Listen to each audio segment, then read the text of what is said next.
Class 10 এর students ভালো আছো নিশ্চয়ই? ঠিক আছে, আজকে যে চ্যাপ্টারটা শুরু করব সেটা হচ্ছে তাপের ঘটনা সমূহ, থার্মাল ফেনোমেনন। তাপের ঘটনা সমূহ চ্যাপ্টারটা ফিজিক্সের। এবার আমি যেহেতু কেমিস্ট্রি টিচার, তোমরা বুঝতেই পারছো মোটামুটি, না বুঝলেও বলে দিই আমার সাবজেক্ট কেমিস্ট্রি। ফলে কেমিস্ট্রিতে যেমন এদিক ওদিক চারিদিকে একটু ডানা হাত পা মেলে একটু বেরিয়ে গেছিলাম, তা এখানে অতটা মেলে যাব না। ঠিক আছে, না যাওয়াটা ঠিক হবে না, কারণ কনসার্ন যে ফিজিক্সের টিচার রয়েছে প্রত্যেকটা স্কুলে, অনেক বেশিরভাগ স্কুলে আছে, যদি যাওয়ার থাকে, যদি কিছু এক্সট্রা কিছু বোঝার থাকে, যেটা 11-12, যেহেতু আমি 11-12 পড়াই না ফিজিক্স, ফলে সেখান থেকে যদি কিছু নেওয়ার থাকে কনসার্ন টিচারকে জিজ্ঞেস করে নেবে। ঠিক আছে, কিন্তু তোমাদের যেটুকু দরকার সেটুকু কিন্তু আমি বলে দেব। তাহলে তাপের ঘটনা সমূহ, ফেনোমেনন, থার্মাল ফেনোমেনন। তাহলে প্রথমে হচ্ছে তাপ। তাপটা কি? What is heat? Heat is a energy, শক্তি। এবং আমরা এর আগেও ক্লাসে দেখেছি আর কি, যে একটা রূপান্তর ঘটে, যে কোনো ফর্ম অফ এনার্জি বিভিন্ন রূপে শক্তি থাকতে পারে। যান্ত্রিক শক্তি হতে পারে, তড়িৎ শক্তি হতে পারে, রাসায়নিক শক্তি হতে পারে, ঠিক আছে, সৌরশক্তি। বিভিন্ন ফর্মে এনার্জি বা শক্তি থাকে, এবং এনার্জি বা শক্তি কি সেটাও তোমরা জেনেছো ক্লাস 9। ন্যাচারালি সেটা বলার কিছু নেই, শক্তি বিভিন্ন রূপে থাকে। তাহলে এখানে যেটা নিয়ে কাজ করব সেটা হচ্ছে হিট, তাপ শক্তি। এবং তাপ শক্তির একটা স্পেশাল একটা ফেনোমেনন, একটা ঘটনা ঘটে, সেটা হচ্ছে যেটা নিয়ে পড়বো সেটা হচ্ছে তাপীয় প্রসারণ।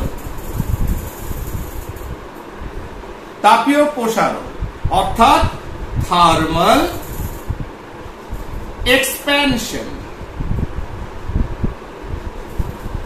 এক্সপ্যানশন বা প্রসারণ। প্রসারণ কেন হয়? ওয়াই? তাহলে এই ফেনোমেনন, এই ঘটনাটা যেটা তাপ করে থাকে সেটা নিয়ে পড়ব। কেন এক্সপ্যানশন হয়? ধরো ইট মে বি, পদার্থকে তিনটে ভাগে, একটা সলিড, লিকুইড, গ্যাস, তিনটে ফর্মে আমরা দেখতে পাই। এইবার আণবিক স্তরে যদি ভাবি, এগুলো হচ্ছে প্রত্যেকটা মলিকিউল। ঠিক আছে, ধরো সেজে আছে, একটা সলিড নিয়ে বলছি। এইবার যখন এদের উপর হিট বা তাপ দেবে, তাপ দিলে কি হবে? এই এনার্জিটা ট্রান্সমিট হবে এই অ্যাটম বা মলিকিউলের উপরে, পরমাণু বা অণুর উপরে। যখনই এই শক্তিটা অণুগুলো পেল, ন্যাচারালি এদের ভেতর একটা ভাইব্রেশন হবে, এরা কাঁপতে থাকবে। কাঁপতে থাকলে কি হবে? এরা বিভিন্ন দিকে নড়তে আরম্ভ করবে। নড়তে আরম্ভ করলে কি হবে? এরা একটা গতিশক্তি অর্জন করবে। তাহলে এদের ভিতরে যে একটা ভাইব্রেশন হচ্ছে, সেই ভাইব্রেশন থেকে এরা একটা কাইনেটিক এনার্জি পাবে, গতিশক্তি পাবে। আর গতিশক্তি পেলেই কি হবে? এরা একে অপরের থেকে দূরে সরে যাবে। তাহলে যেটা কাছাকাছি ছিল সেটা একে অপরের থেকে দূরে সরে যাবে। এই যে দূরে সরে গেল, তার মানে কোনো একটা বস্তু নিলাম, তাহলে সেটা দেখা গেল বড় হয়ে গেল। এটাকেই বলা হয় এক্সপ্যানশন। খুব সাধারণ। এবং পুরো তাপের ঘটনা সমূহ যে চ্যাপ্টারটা, সেটা একটা 3-4টে পার্ট যাই লাগুক না কেন, সেখানে দেখবে যে তোমার কোথাও মনে হবে না যে আমি সত্যিকারে ফিজিক্সের ভিতর ঢুকেছি। তোমার মনে হবে যে না, এটা তো হয় সিম্পল ইস্যু। অর্থাৎ এক্ষেত্রে জটিল কোনো ইস্যু এখানে পাবে না এই চ্যাপ্টারের ভেতরে। তার মানে এইটুকু তো বুঝতে পারছো যে হ্যাঁ, যখনই আমি হিট দেবো, কঠিন হোক, তরল হোক, গ্যাসীয়, তাদের এক্সপ্যানশন হবে, কারণ অণুগুলো, পরমাণুগুলো তারা দূরে দূরে সরে যাবে। আমি অণু হিসেবে বলছি, কারণ স্টেবল ফর্মটা, অণু আকারে দূরে দূরে অণুগুলো সরে যাবে। অর্থাৎ এক্সপ্যানশন অবশ্যই হতে পারে। ঠিক আছে, তার মানে কি, সবসময় আমরা দেখি বেশিরভাগ ক্ষেত্রে, যেমন in the case of solid অর্থাৎ কঠিনের ক্ষেত্রে দেখা যায় যে যদি তাপ প্রয়োগ করো তাহলে কি হবে? তাপ প্রয়োগ করলে দেখা যাচ্ছে যে তার প্রসারণ ঘটছে। কি ঘটছে? প্রসারণ ঘটছে। ঠিক আছে, কঠিনে তাপ প্রয়োগ করলে তার প্রসারণ ঘটছে, সেটা বড় হচ্ছে, সেটা দৈর্ঘ্যে বড় হতে পারে, সেটা ক্ষেত্রফলে বড় হতে পারে, সেটা আয়তনে বড় হতে পারে। ঠিক আছে, এটাকে বলা হয় পজিটিভ থার্মাল এক্সপ্যানশন। অর্থাৎ তাপ প্রয়োগ করলে তার আকার আয়তন এগুলো বৃদ্ধি পায়।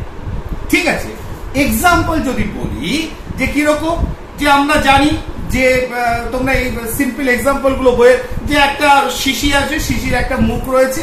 ঠিক আছে, একটা শিশির একটা মুখ রয়েছে, মুখটা খুলছে না, কিন্তু সেটাকে যদি হিট দিয়ে দাও খুলে যাবে। তার কারণ কি? লোহার ছিপিটা তোমার আয়তনে বড় হয়ে গেছে।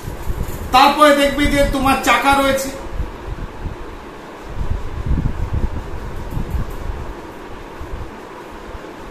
গরুর গাড়ির চাকা, সেই চাকা কাঠের চাকার উপরে একটা লোহার বেড পড়াতে হবে।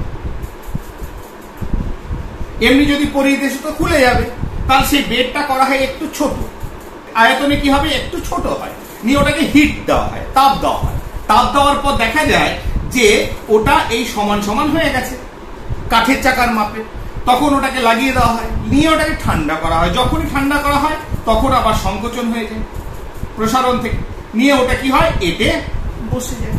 তাহলে এইভাবে আমরা সেভারাল এক্সাম্পল পাই যে ক্ষেত্রে আমরা দেখা যায় যে কঠিন পদার্থের প্রসারণ হয়েছে।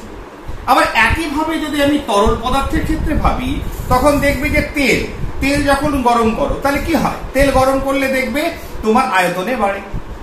আবার দুধ যখন গরম করবে দেখবে ফুলে ওঠে, ভেপারের জন্য, যদিও আয়তনে দেখবে এটা বাড়ে। গ্যাসের ক্ষেত্রে যদি ভাবি, সেক্ষেত্রেও আমরা জানি যে গ্রীষ্মকালে বেশি হাওয়া করলে ফেটে যায়। কি ফেটে যায়? টায়ার ফেটে যায়, কারণ ভেতরে হিট পেলে আয়তনে বাড়ে। ক্লিয়ার? এটা তো আমরা দেখেছি এই ঘটনাগুলো, এগুলো অবাস্তব কিছু নয়, বাস্তব ঘটনা, সবাই জানি। হ্যাঁ, তাপ পেলে এরা আকার আয়তনে বাড়ে, আয়তনে বাড়ছে, ক্ষেত্রফলে বাড়ছে, চারিদিকে বাড়ছে। ঠিক আছে না? এবার সব থেকে বেশি বাড়ে কে? গ্যাসীয় পদার্থ। কারণ একেই আমরা শিখেছি, সেগুলো জেনেছি এর আগে, যে গ্যাসের অণুগুলো তাদের আকর্ষণ বল অনেক কম, এমনিতেই ছুটে বেড়াচ্ছে। তারপরে যখনই হিট দেবে, ন্যাচারালি তাদের ভিতর কাইনেটিক এনার্জি বেশি বাড়বে, ন্যাচারালি তারা আরো জোরে ছুটবে। ঠিক আছে, তাহলে this are called thermal expansion, অর্থাৎ গ্যাসের প্রসারণ, এবং যেহেতু তার আয়তন বাড়ছে, ন্যাচারালি এটা হচ্ছে পজিটিভ থার্মাল এক্সপ্যানশন। ঠিক আছে, পজিটিভ থার্মাল এক্সপ্যানশন।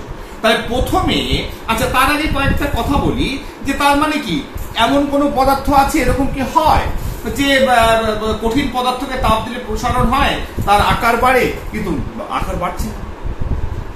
ঠিক আছে না? এরকম তো হতে পারে। যেমন ধরো জিরকোনিয়াম টাংস্টেন,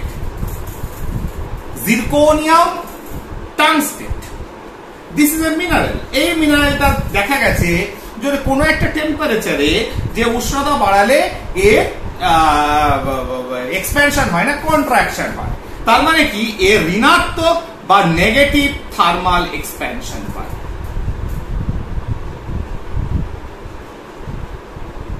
সিলিকনের ক্ষেত্রে এরকম কিছু অ্যাবনর্মালিটি দেখা যায়, তার পেছনে অন্যান্য ফেনোমেনা আছে, দরকার নেই। এগুলোতে জানার বিষয় ভালো লাগবে, তাই বলছি যে জিরকোনিয়াম টাংস্টেনের ক্ষেত্রে আমি নেগেটিভ, অর্থাৎ বাড়ার কথা সেখানে কমে যায়। সিলিকনের ক্ষেত্রে খানিকটা এরকম হয়, একটা সার্টেন টেম্পারেচার এরকম দেখা যায়। আবার দেখো লিকুইডের ক্ষেত্রে জল, ওয়াটার 4 ডিগ্রি সেলসিয়াসে আয়তন সর্বনিম্ন থাকে। তাহলে ভর অনুপাতে আয়তনটা কি হয়? সর্বনিম্ন থাকে। তার মানে যখন 1 ডিগ্রি থেকে 4 ডিগ্রিতে আনছি, তখন তো তার আয়তনটা কমছে, তাই তো? আবার দেখো 4 ডিগ্রির পরে চলে গেলে এটাই ম্যাক্সিমাম ঘনত্ব, আবার ঘনত্ব কমতে হবে, আয়তন বাড়তে আরম্ভ করবে। তাহলে এই 1 ডিগ্রি থেকে বা 0 ডিগ্রি থেকে শুরু করে যখন আমি 4 ডিগ্রি পর্যন্ত আনলাম, সেলসিয়াস উষ্ণতা বাড়ালাম, তখন দেখা যাচ্ছে কি নেগেটিভ থার্মাল এক্সপ্যানশন হচ্ছে। তার মানে ঘনত্ব বাড়ছে, বেড়ে এখানে সর্বাধিক হয়ে তারপরে আবার ঘনত্ব কমবে। তাহলে জলের ক্ষেত্রে দেখতে পাচ্ছি, এক লিকুইডের ক্ষেত্রে যে এরকম কিছু ব্যতিক্রমী ধর্ম সে প্রদর্শন করছে। কিন্তু জেনারেল ওয়েতে সাধারণভাবে আমরা বলতে পারি যে তাপ পেলে বাড়বে। কি বাড়বে? আয়তন বাড়বে। ঠিক আছে, কিংবা কঠিন পদার্থের ক্ষেত্রে আমরা বলতে পারি তার দৈর্ঘ্য বাড়ে। ঠিক আছে না? বেশ, এইবার আরেকটা জিনিস দেখো, এই বাড়া কমার ব্যাপারটা আমরা পড়ে এসেছি হয়তো এর আগে ক্লাসগুলোতে। দ্বিধাতম পাত,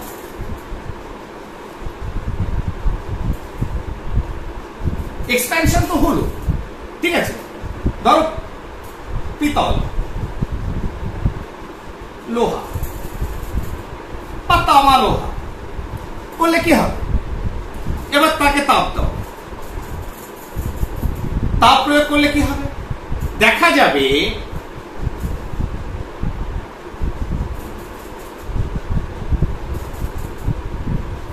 যে লোহার থেকে পিতলটা বেশি বেঁকেছে, কিন্তু এগুলো তো রিভেট করা আছে, মাঝখানে আটকানো আছে, জায়গা পায়নি। ফলে কি হয়েছে, এ যেহেতু পিতলটা বেশি বেঁকেছে, তাহলে কি হবে? এটা কি হবে? বেঁকে যাবে। তাহলে এটা পিতল, এটা লোহা, তাহলে এটা বেঁকে গেছে। তাহলে এরকম দ্বিধাতম পাতের ক্ষেত্রে দেখা গেছে যে যখন আমি হিট দিয়েছি প্রসারণ হয়েছে, কিন্তু সবার প্রসারণ সমান হচ্ছে না। তার মানে উপাদানের পার্থক্যতে এই ধাতুর বা কঠিন পদার্থের যে প্রসারণ সেটা ভিন্ন হয়। সবার ক্ষেত্রে এই প্রসারণ একরকম হয় না। উপাদানের পার্থক্য হলে প্রসারণও ভিন্ন রকম হয়, যেটা আমরা দ্বিধাতম পাতের ক্ষেত্রে দেখা যায়। ঠিক আছে? তাহলে তড়িৎ সুপরিবাহী পদার্থের তাপ প্রয়োগ করলে তা সে প্রসারিত হয়। এবার এই যে দ্বিধাতম পাত, তার কিছু ইউজ হয়তো বইতে দেওয়া আছে, দেখবে। যেমন দ্বিধাতম পাত, এটাকে কি করতে পারি? থার্মোস্ট্যাট। থার্মোস্ট্যাট অর্থাৎ তাপমাত্রা, তাপ নিয়ন্ত্রক একটা ব্যবস্থা, তাপ নিয়ন্ত্রক ব্যবস্থা, থার্মোস্ট্যাট। অর্থাৎ যে সকল যন্ত্রে তাপকে নিয়ন্ত্রণ করতে হয়, সেক্ষেত্রে এই ধরনের দ্বিধাতম পাতকে আমরা ব্যবহার করতে পারি।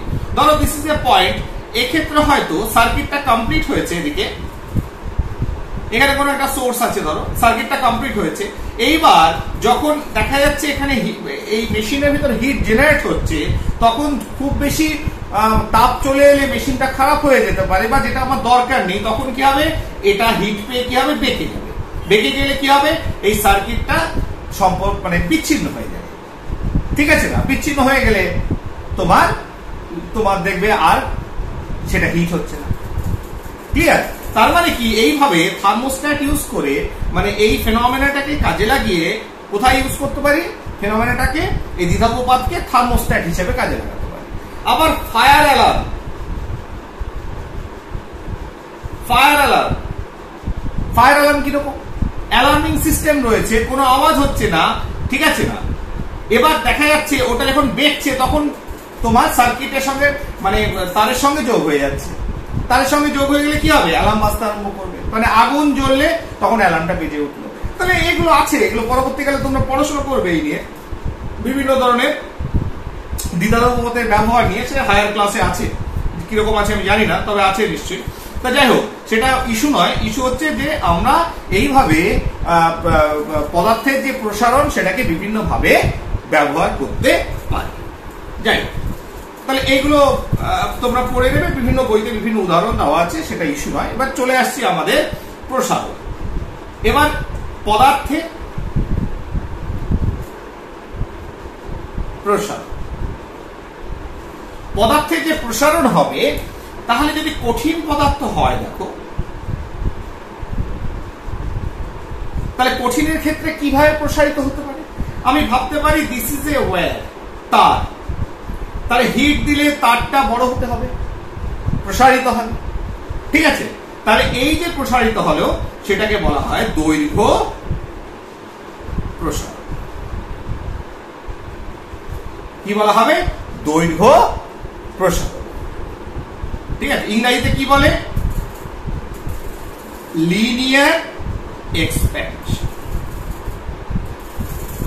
তাহলে কঠিন পদার্থে যেহেতু তার একটা নির্দিষ্ট আকার আকৃতি আছে, দৈর্ঘ্য বরাবর প্রসারণ হতে পারে। আরেকটা হতে পারে টু ডাইমেনশনালি, যদি ভাবি যে একটা ক্ষেত্রফল নিয়েছি, ঠিক আছে না? তাহলে এই ক্ষেত্র বরাবর হতে পারে, যেটাকে বলা হয় ক্ষেত্র প্রসারণ। সারফেস এক্সপ্যানশন বা সুপারফিশিয়াল এক্সপ্যানশন। সারফেস এক্সপ্যানশন বা সুপারফিশিয়াল এক্সপ্যানশন, ঠিক আছে না? সুপারফিশিয়াল এক্সপ্যানশন বা সারফেস এক্সপ্যানশন। আরেকটা হতে পারে কঠিন পদার্থকে আমি যখন নিই, ধরো সেটা একটা আয়তন নিচ্ছি, অর্থাৎ যার দৈর্ঘ্য, প্রস্থ এবং উচ্চতা তিনটি রয়েছে, অর্থাৎ তিনটে অ্যাক্সিসকে আমরা ধরেছি, ত্রিমাত্রিক ভাবে রয়েছে, তাহলে সেটাকে বলা হয় আয়তন প্রসারণ। আয়তন প্রসারণ ইংরেজিতে কি বলা হয়? ইংরেজিতে বলা হয় এটাকে ভলিউম এক্সপ্যানশন, বা যেহেতু এক্সপেরিমেন্টালি আমরা এটাকে দেখি যে আয়তন কতটা বাড়লো, সেটাকে সাধারণত একটা কিউব আকারে নেওয়া হয়, ঘনক আকারে, তাহলে এটাকে বলা হয়, আরেকটা নাম হচ্ছে cubicle, CUBICL, cubicle expansion. Cubicle expansion এগুলো আসছে এক এক করে, আমি জাস্ট প্রথমে একটা ডিফারেন্সিয়েট করে দিচ্ছি, ভাগগুলো বলে দিচ্ছি। আচ্ছা, তরলের ক্ষেত্রে কি হবে? তরলের ক্ষেত্রে বলবে যে স্যার এর দৈর্ঘ্য কোথায়? তরলে তো কোনো নির্দিষ্ট আকার নেই, তাহলে দৈর্ঘ্য প্রসারণ ব্যাপারটা আসছে না, ক্ষেত্রফলও পাবো না, ঠিক আছে না? তাহলে কি পাবো? তরলের ক্ষেত্রফল ভাবতে পারি যে দৈর্ঘ্য আর প্রস্থ রয়েছে না, তাহলে তরলের ক্ষেত্রে যেটা পাবো শুধুমাত্র আয়তন প্রসারণ। আর গ্যাসীয় ক্ষেত্রেও তাই, তরলের ক্ষেত্রে যদি না পাই ক্ষেত্র আর দৈর্ঘ্য, তাহলে এর ক্ষেত্রেও তো আমি পাবো। তাহলে গ্যাসীয় পদার্থ বাড়বে কিভাবে? তার আয়তন প্রসারণ হবে। তাহলে কঠিনের ক্ষেত্রে তিন ধরনের এক্সপ্যানশন, তরলের ক্ষেত্রে এক ধরনের এক্সপ্যানশন, গ্যাসীয় ক্ষেত্রে এক ধরনের এক্সপ্যানশন। এইবার এই যে প্রসারণগুলো হলো, এবার এই প্রসারণগুলো নিয়ে আলোচনা করব, ক্লিয়ার? এইবার প্রথমে তাহলে কি আসছে? প্রথমে আসছে তোমার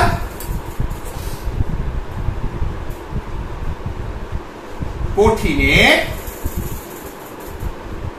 দৈর্ঘ্য প্রসারণ, কিছু না, লেন্থ বাড়বে। অর্থাৎ সাপোজ ধরো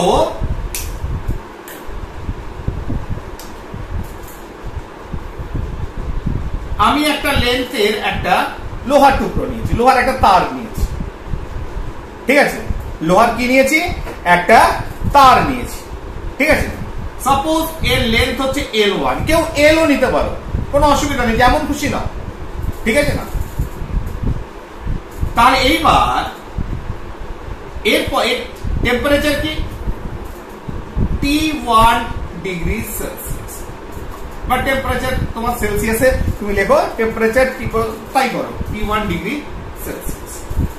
এবার তুমি উষ্ণতা বাড়াচ্ছ, উষ্ণতা বাড়ালে কি হবে?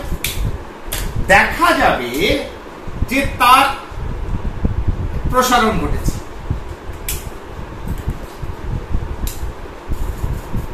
লেন্থ হয়েছে L2, দৈর্ঘ্য কত হয়েছে? L2, ঠিক আছে? কতটা বেড়েছে? এখান থেকে এতটা হয়েছে, L2 পরিমাণ হয়েছে। টেম্পারেচার কত? টেম্পারেচার বাড়িয়েছো T2 ডিগ্রি সেলসিয়াস, ঠিক আছে? তাহলে উষ্ণতার পরিবর্তন T2 minus T1, যেহেতু T2 is greater than T1, তাহলে উষ্ণতার পরিবর্তন কত হলো? T2 minus T1, ঠিক আছে? আচ্ছা, দৈর্ঘ্যের পরিবর্তন, দৈর্ঘ্যের পরিবর্তন কি হলো? দৈর্ঘ্যের পরিবর্তন হলো L2 minus L1, অর্থাৎ L2 হয়েছে, ছিল L1, ক্লিয়ার? তাহলে উষ্ণতার পরিবর্তন আমরা পেয়ে গেলাম, দৈর্ঘ্যের পরিবর্তন পেয়ে গেলাম। এইবার আমাকে বলো যে এই যে দৈর্ঘ্যের পরিবর্তন L2 minus L1 কার সঙ্গে সমানুপাতিক? কার সঙ্গে সমানুপাতিক? প্রাথমিক দৈর্ঘ্য কত আছে, তাহলে কতটা লোহার টুকরো যদি এটা হয়, সেটা 1 মিটার নিলে যতটা পারবে 2 মিটার নিলে নিশ্চয়ই তার কি হবে, দৈর্ঘ্যের পরিবর্তনটা অন্যরকম হবে নাকি? তার মানে দেখা যাচ্ছে যে দৈর্ঘ্যের পরিবর্তনটা কিসের উপর নির্ভর করছে, কার সঙ্গে সমানুপাতিক, প্রাথমিক দৈর্ঘ্যের উপর। প্রথমে কতটা দৈর্ঘ্য নিয়েছে, আরেকটা L2 - L1 কার সঙ্গে সমানুপাতিক হচ্ছে, উষ্ণতার পরিবর্তন কতটা করলাম, অর্থাৎ T2 - T1। আবার কোন কোন বইয়ে দেখবে উষ্ণতা যদি θ1 ধরি, আরেকটা θ2 ধরেছে, কোনো ইস্যু নেই, টি দিয়ে স্মল টি করতে পারে, থিটা করতে পারে, কোনো ব্যাপারই নয়, যে যেমন খুশি লেখো, ফর্মে লেখো, এটাও লিখতে পারো, টি দিয়েও লিখতে পারো, ঠিক আছে? তাহলে এই এক্সপেরিমেন্টটা যখন করলাম, তাহলে দেখা যাচ্ছে প্রাথমিক দৈর্ঘ্যের পরিবর্তন প্রাথমিক দৈর্ঘ্যের উপর সঙ্গে সমানুপাতিক, আরেকটা দৈর্ঘ্যের পরিবর্তন হচ্ছে উষ্ণতার পরিবর্তনের সঙ্গে সমানুপাতিক।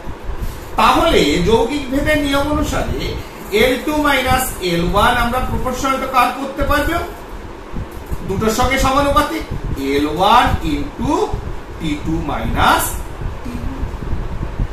ঠিক এইবার এই প্রপোর্শনালিটি যে সমানুপাতিক, এই চিহ্নটাকে তুলতে হলে বা এখানে বা, তাহলে L2 - L1 = এখানে একটা কনস্ট্যান্ট আনতে হবে, ধ্রুবক আনতে হবে, সমানুপাতিক ধ্রুবক, যেটাকে দৈর্ঘ্য প্রসারণের ক্ষেত্রে আমরা এটা প্রপোর্শনাল, এটা আলফা দিয়ে করব। কি দিয়ে? Alpha. This is alpha, proportional নয়, সমানুপাতিক চিহ্ন নয়, এটা সমানুপাতিক খানিকটা এ করো, এটা কি আলফা, ঠিক আছে? এটা কিন্তু চিহ্ন আনলাম আলফা, তাহলে আলফা হচ্ছে সেই ধ্রুবকটা, আলফা L1 * T2 - T1। তাহলে therefore তাহলে আলফা সমান কি, L2 - L1 divided by L1 T2 - T1। তাহলে পরিষ্কার হয়ে গেল তো? এখানে জটিলতা কোথাও লাগলো না, কোথাও জটিল লাগেনি, কিছুই জটিল লাগেনি। এইবার চলে আসি আলফাটাকে কি, ঠিক আছে? এই যে আলফা, যেটা হচ্ছে কি দৈর্ঘ্যের পরিবর্তন L2 - L1, প্রাথমিক দৈর্ঘ্য L1, উষ্ণতার পরিবর্তন T2 - T1, এটাকে বলা হয় দৈর্ঘ্য প্রসারণ গুণাঙ্ক। দৈর্ঘ্য প্রসারণ গুণাঙ্ক।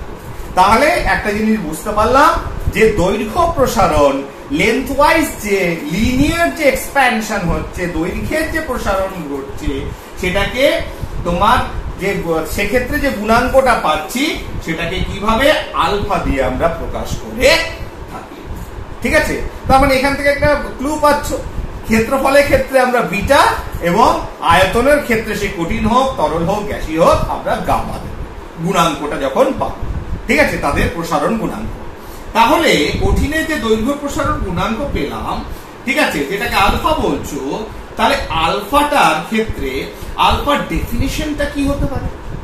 তার ডেফিনিশন যখন আনবো, তাহলে অনেক কিছু টার্মকে আমরা ধ্রুবক ধরবো, ঠিক আছে? ধরো যে প্রাথমিক দৈর্ঘ্য, ঠিক আছে, ধরো সিজিএস একক, তাহলে সিজিএস এককে যদি ভাবি, দাও সিজিএস না করে একদম জেনারেলাইজড ওয়েতে করছি। ধরো প্রাথমিক এটা হচ্ছে একক, একক দৈর্ঘ্য 1 ইউনিট, একক দৈর্ঘ্য T2 - T1 = পরিবর্তনটাও যদি একক হয়, ঠিক আছে না? অর্থাৎ ধরো 1 ডিগ্রি সেলসিয়াস বা 1 কেলভিন, ঠিক যাই হোক না কেন, তাহলে আলফা = হলে কি L2 - L1। তার কারণ কি, L1 টাও 1, এটাও হচ্ছে 1। তার মানে এখান থেকে তো আমাদের ডেফিনেশন চলে এলো, ঠিক আছে? তার মানে কি, আমরা বলবো যে কোন কঠিন পদার্থের একক, দুটো একক প্রাথমিক দৈর্ঘ্যে কোন কঠিন পদার্থের একক প্রাথমিক দৈর্ঘ্যে, একক উষ্ণতা বৃদ্ধিতে। তাহলে একক প্রাথমিক দৈর্ঘ্য এখান থেকে বা এখান থেকে একক প্রাথমিক দৈর্ঘ্য, একক উষ্ণতা বৃদ্ধিতে দৈর্ঘ্যের যে প্রসারণ হয়েছে বা দৈর্ঘ্যের পরিবর্তন যেটা হয়েছে, প্রাথমিক দৈর্ঘ্যের যে পরিবর্তন হলো, সেটাকেই বলা হচ্ছে দৈর্ঘ্য প্রসারণ গুণাঙ্ক বা coefficient, COEFFICIENT, coefficient of linear expansion. তাহলে কোএফিসিয়েন্ট অফ লিনিয়ার এক্সপ্যানশন বা দৈর্ঘ্য প্রসারণ গুণাঙ্ক কি? সেটা হচ্ছে একক, একক পরিমাণ প্রাথমিক দৈর্ঘ্যকে যখন একক ধরেছো, 1 সেন্টিমিটার হতে পারে, 1 মিটার হতে পারে, 1 ফুট হতে পারে, যাই হোক না কেন, উষ্ণতার পরিবর্তন তাও যদি একক পরিমাণ বৃদ্ধি হয়, 1 ডিগ্রি হতে পারে, 1 ডিগ্রি সেলসিয়াস বা 1 ডিগ্রি কেলভিন, ঠিক আছে না? তাহলে কি হবে? দৈর্ঘ্যের যতটা প্রসারণ হলো, দৈর্ঘ্য যতটা বাড়লো, সেটাকেই বলা হচ্ছে alpha, coefficient of linear expansion বা দৈর্ঘ্য প্রসারণ গুণাঙ্ক। প্রত্যেকটা বইতে সংজ্ঞা দেওয়া আছে। ইস্যুটা হচ্ছে বোঝা, ইস্যুটা হচ্ছে আমি লিখে দিলাম, মুখস্থ করলে সেটা ইস্যু নয়। তাহলে দেখো কত ইজিলি আমরা বেরিয়ে গেল যে নিচের দুটো একক ধরলাম, দৈর্ঘ্যে উষ্ণতা পরিবর্তন আর প্রাথমিক দৈর্ঘ্য, তাহলে দৈর্ঘ্যের যে পরিবর্তন হলো সেটাই হচ্ছে আলফা, দৈর্ঘ্য প্রসারণ গুণাঙ্ক। তাহলে ডিফারেন্ট মেটেরিয়ালের ক্ষেত্রে, বিভিন্ন পদার্থের ক্ষেত্রে এই দৈর্ঘ্য প্রসারণ গুণাঙ্কের যে মান সেটা ডিফারেন্ট। তাহলে সেই ভ্যালুটা যখন আমরা জানবো বা আমরা হাতে পেয়ে যাব, তখন বুঝবো যে তাদের প্রসারণও ভিন্নতা রয়েছে। এক্সাম্পল কি বলি? যেমন ধরো তোমাদের বইতে প্রোভাইডেড রয়েছে, ধরো পিতল। প্রথমে এই দ্বিধাতব পাত দিয়ে দেখিয়েছিলাম যে পিতলটা বেশি বেড়েছে। দেখো 19 into 10 to the power minus 6, 10 to the power minus 6 per degree Celsius। লোহা, লোহা হচ্ছে 12 into 10 to the power minus 6 degree Celsius। কি এগুলো? These are alphas, অর্থাৎ দৈর্ঘ্য প্রসারণ গুণাঙ্কের মান। ঠিক আছে, তার মানে এই দিকে তাকাতে হবে না, পার ডিগ্রি সেলসিয়াস এটা কেন দিল, এইটা ভাবো, দিস ভ্যালু। তাহলে দেখো দৈর্ঘ্য প্রসারণ গুণাঙ্কের ক্ষেত্রে আমরা দেখতে পাচ্ছি যে, বা এদিকে ডিগ্রি সেলসিয়াস, তাহলে 1 ডিগ্রি সেলসিয়াস বৃদ্ধি করলাম, পার ডিগ্রি সেলসিয়াস মানে 1 ডিগ্রি সেলসিয়াস বৃদ্ধি করেছি। বৃদ্ধি করার পর কি হয়েছে দেখো, তাহলে পিতলের ক্ষেত্রে দেখো, পিতলের ক্ষেত্রে কি হয়েছে? প্রাথমিক দৈর্ঘ্য, তোমার প্রাথমিক দৈর্ঘ্য ধরো রয়েছে 1 মিটার, 1 ডিগ্রি সেলসিয়াস বৃদ্ধি করেছো, তাহলে দৈর্ঘ্য প্রসারণ কত হয়েছে? 19 into 10 to the power minus 6 metre.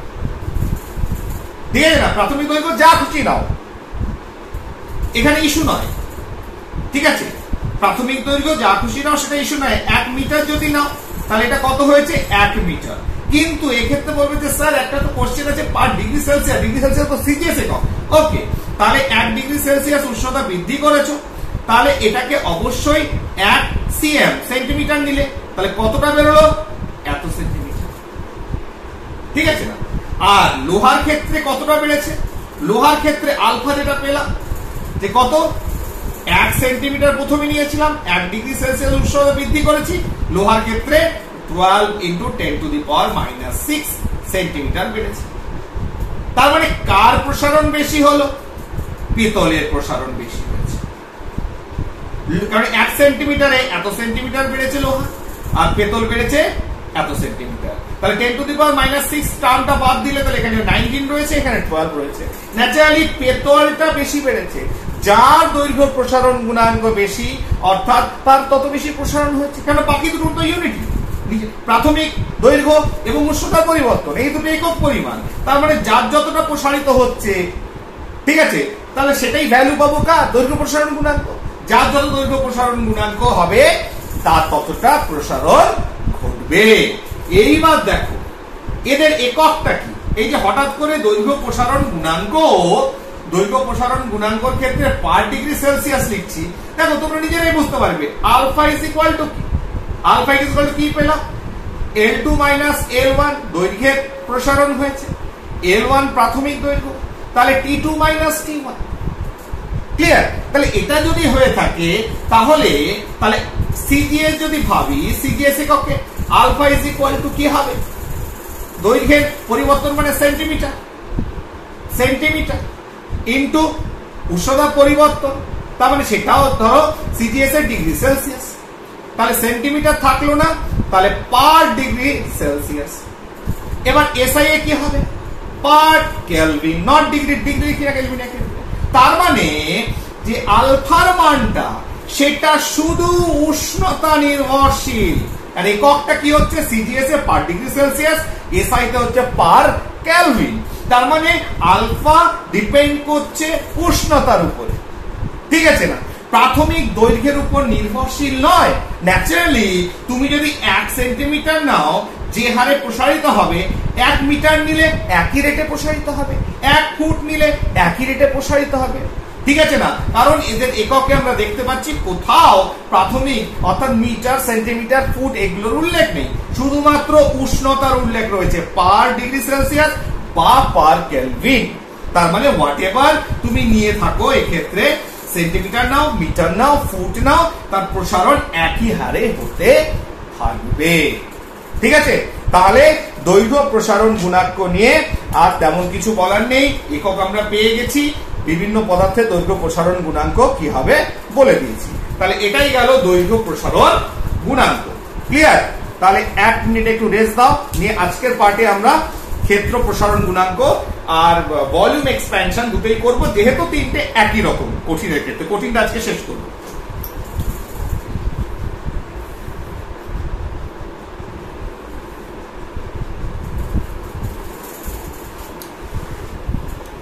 Okay students, ঠিক আছে। নেক্সট আমাদের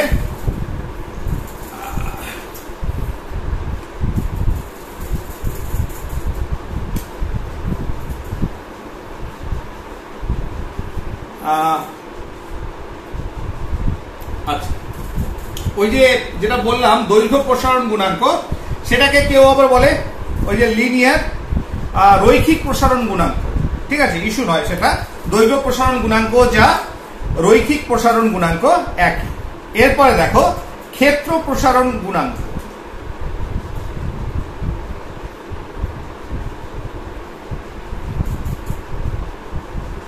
ক্ষেত্র প্রসারণ গুণাঙ্ক, তাহলে কোএফিসিয়েন্ট of surface expansion বা coefficient of superficial expansion। তাহলে প্রথম যেটা রৈখিক প্রসারণ করেছিলাম সেটা শুধুমাত্র লেন্থ দেখেছিলাম, তাই তো, L। এবার কি করব আমরা দৈর্ঘ্য এবং প্রস্থ, অর্থাৎ ওটা ছিল একমাত্রিক, একটা অ্যাক্সিস বরাবর দেখেছিলাম। এইবার একটা কাজ করি, আমরা ছবিটা এরকম আঁকি, তাহলে এটা দেখা হয়ে গেছে, আমার বোর্ড ছোট, এটা মুছে দিই। হ্যাঁ, তাহলে আমরা এখন ক্ষেত্রফল বরাবর দেখব, ক্ষেত্র প্রসারণ গুণাঙ্ক। তারপরে সাপোজ একটা কঠিন পদার্থ নিলাম,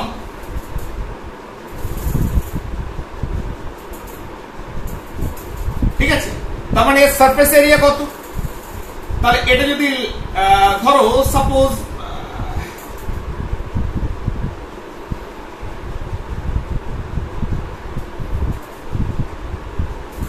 তাহলে এর এরিয়া কত হবে, যদি দ্বিমাত্রিক ভাবে ভাবি, this is length, this is breadth, তাহলে এরিয়া কত, L ইনটু বি, ঠিক আছে না, তাহলে দিস ইজ এরিয়া। তাহলে এই সারফেস বরাবর আমি দেখব, তাহলে এটাকে এ দিয়েও প্রকাশ করা যায় কিংবা এস দিয়েও প্রকাশ করা যায়, তাই তো, কিংবা ক্যাপিটালে। তাহলে এই যে এরিয়া L ইনটু বি, এটাকে এ অবলিক কোনো বইয়ে বড় হাতের এ, কোনো হাতে এস, যেভাবে খুশি এটাকে তুমি প্রকাশ করতে পারো, ঠিক আছে, যেটাকে ক্ষেত্রফলকে বোঝাচ্ছে। এইবার যখন ক্ষেত্রফল যখন হিট দেবে কঠিন পদার্থে, যেমন দৈর্ঘ্যের প্রসারণ হয়েছিল, অর্থাৎ একটা দৈর্ঘ্য বরাবর দেখেছিলাম, একটা অ্যাক্সিস বরাবর তার দৈর্ঘ্য বেড়েছিল, তাহলে এর ক্ষেত্রেও তাই। যদি আমি হিট দিই তাহলে ন্যাচারালি ক্ষেত্রফল বরাবরও বাড়বে, ঠিক আছে না? তাহলে সাপোজ প্রথমে যদি আমি যে কোনো টার্মে করতে পারি, ধরো S1 সারফেস কতটা ছিল, মোট সারফেস যেটা লেন্থ ইনটু ব্রেথ, এই সারফেস এরিয়াটা, তাহলে কি হবে, এই কঠিন পদার্থটার ক্ষেত্রফল হচ্ছে S1 যখন টেম্পারেচার ছিল T1। যখন এটা বেড়ে গেল তার মানে এর ক্ষেত্রফল হলো S2, টেম্পারেচার তখন T2, তার মানে temperature T2 is greater than T1। তাহলে এর ক্ষেত্রফল বরাবর কতটা প্রসারণ হলো, প্রসারণ হয়েছে কত, তাহলে ক্ষেত্রফলে যে বৃদ্ধি বা প্রসারণ কত হয়েছে, S2 মাইনাস S1। তাহলে উষ্ণতা কতটা বৃদ্ধি করেছো, T2 মাইনাস T1, ঠিক আছে?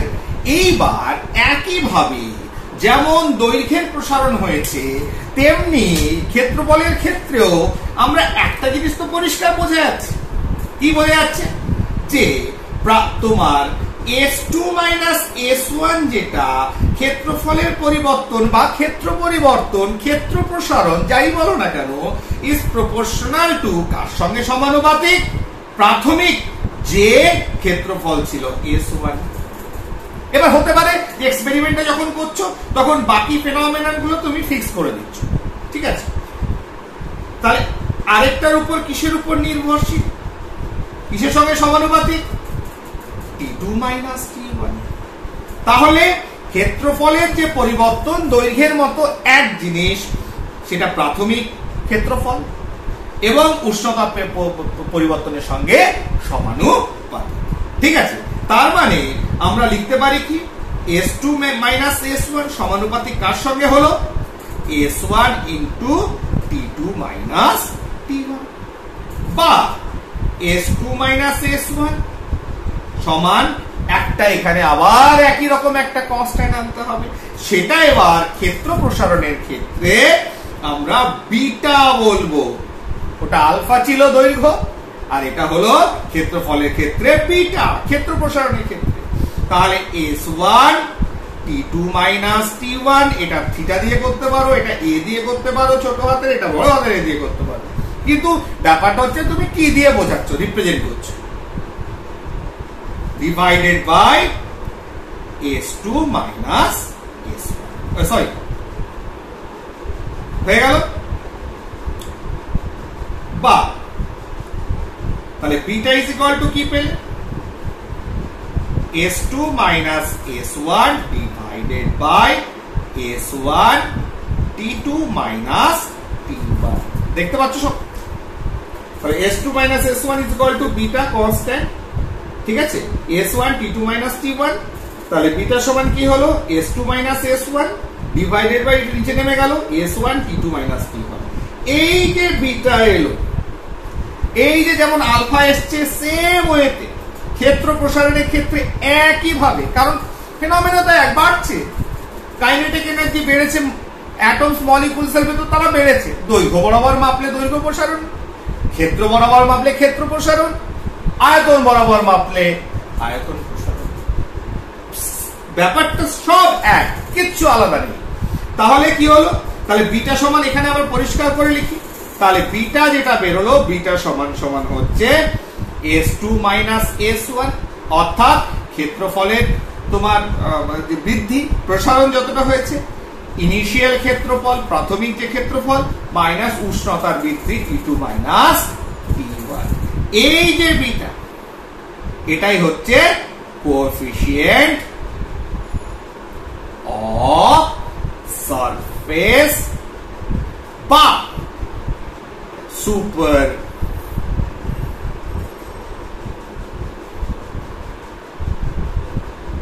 superficial expansion, surface, coefficient of surface বা সুপারফিশিয়াল যে নামেই বলো এক্সপ্যানশন। তাহলে এর ক্ষেত্রে একক দেখো, ইউনিট।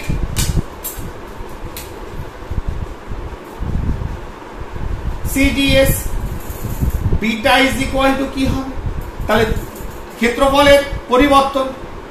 তাহলে ক্ষেত্রফল মানে হচ্ছে length into breadth, centimetre square divided by ক্ষেত্রফল, প্রাথমিক ক্ষেত্রফল centimetre square, temperature degree Celsius. কেটে গেল, তার মানে পার ডিগ্রি সেলসিয়াস। তাহলে একইভাবে এসআই এ কি হবে? মিটার স্কয়ার কেটে গেল, তার মানে পার কেলভিন। তাহলে পার ডিগ্রি সেলসিয়াস বা পার কেলভিন বা পার ফারেনহাইট। ঠিক আছে, তাহলে এক্ষেত্রেও আমরা দেখলাম একই রকম ভাবে এগুলো সব এক। ক্ষেত্রফলের ক্ষেত্রেও দেখছি বা ক্ষেত্রের ক্ষেত্রেও দেখছি তার যে প্রসারণ হয়েছে সেটা শুধুমাত্র উষ্ণতার উপর নির্ভর করছে। ঠিক আছে না? অর্থাৎ প্রাথমিক আয়তনের প্রাথমিক ক্ষেত্রফলের উপর নির্ভরশীল নয়। প্রাথমিক ক্ষেত্রফল 1 মিটার দাও, 1 সেন্টিমিটার স্কয়ার দাও বা 1 মিটার স্কয়ার দাও বা 1 ফুট স্কয়ার দাও, তোমার যেরকম প্রসারণ হয়েছে মিটারের ক্ষেত্রে একই হারে প্রত্যেকের ক্ষেত্রে প্রসারণ ঘটবে। অর্থাৎ এককে এক্ষেত্রে কোন ধরনের তোমার ক্ষেত্রফলের ইউনিট পেলাম না, শুধুমাত্র সেলসিয়াসের ইউনিট পেয়েছি। অর্থাৎ টেম্পারেচারের ইউনিট শুধুমাত্র একক শুধুমাত্র পেলাম কার? বিটার একক। তাহলে যদি ডেফিনেশন বলা হয় যে এর সংজ্ঞা কি হবে, ক্ষেত্র গুণাঙ্কের সংজ্ঞা কি হবে, তাহলে বিটা ইজ ইকুয়াল টু, এর সংজ্ঞা যদি ধরো তাহলে যদি প্রাথমিকটা এই যে S2 মাইনাস S1, যদি প্রাথমিকটা S1 ইজ ইকুয়াল টু, ধরো S1 ইজ ইকুয়াল টু 1 এক একক, তাহলে সেটা সিটিএস এ পাবো না, 1 centimetre square. T2 minus T1 হচ্ছে ধরো 1 ডিগ্রি সেলসিয়াস। তাহলে কি হচ্ছে? Beta is equal two 1 into 1। তার মানে এখান থেকেই তো ডেফিনিশন অফ বিটা আমি পেয়ে গেলাম, অর্থাৎ ক্ষেত্র প্রসারণ গুণাঙ্কের সংজ্ঞা পেয়ে গেলাম। সেটা কি? যদি প্রাথমিক ক্ষেত্রফল যদি একক হয়, উষ্ণতার পরিবর্তন যদি একক হয়, তাহলে তোমার ক্ষেত্রফলে যে পরিমাণ বৃদ্ধি ঘটবে বা পরিবর্তন হবে সেটাই হচ্ছে ক্ষেত্র প্রসারণ গুণাঙ্ক। ঠিক আছে না? ক্ষেত্র প্রসারণ গুণাঙ্ক। তার মানে দৈর্ঘ্য প্রসারণ গুণাঙ্কের মতো হোয়াট এভার ক্ষেত্রফল, সেটা কি ইউনিটে নিলাম সেটা এফেক্ট করে না, মিটার হোক ফুট হোক, ও ক্ষেত্রেও তাই বলেছি একই কথা, শুধু এক্ষেত্রে এককটা আছে টেম্পারেচার একক। তাহলে ডেফিনিশন নিজেরাই তৈরি করতে পারবে। যেমন লিনিয়ার এক্সপ্যানশন কোএফিসিয়েন্টের ক্ষেত্রে বলেছিলাম, তেমনি সারফেস এক্সপ্যানশন কোএফিসিয়েন্টের ক্ষেত্রে এলোটা কি, যে প্রাথমিক ক্ষেত্রফল যদি একক হয়, উষ্ণতার পরিবর্তন যদি একক হয়, তাহলে যে পরিমাণ ক্ষেত্রফলের বৃদ্ধি ঘটলো সেটাই হচ্ছে তোমার কোএফিসিয়েন্ট অফ সারফেস এক্সপ্যানশন বা সুপারফিশিয়াল এক্সপ্যানশন, বাংলায় বলবো ক্ষেত্র প্রসারণ গুণাঙ্ক। ক্ষেত্র প্রসারণ গুণাঙ্ক। তাহলে এখানেই ফার্স্ট পার্ট শেষ করলাম, যে তাহলে কঠিন পদার্থের লিনিয়ার এক্সপ্যানশন কোএফিসিয়েন্ট অর্থাৎ দৈর্ঘ্য বা রৈখিক প্রসারণ গুণাঙ্ক এবং ক্ষেত্র প্রসারণ গুণাঙ্ক অর্থাৎ কোএফিসিয়েন্ট অফ সারফেস এক্সপ্যানশন বা সুপারফিশিয়াল এক্সপ্যানশন, এই দুটো আলোচনা করা।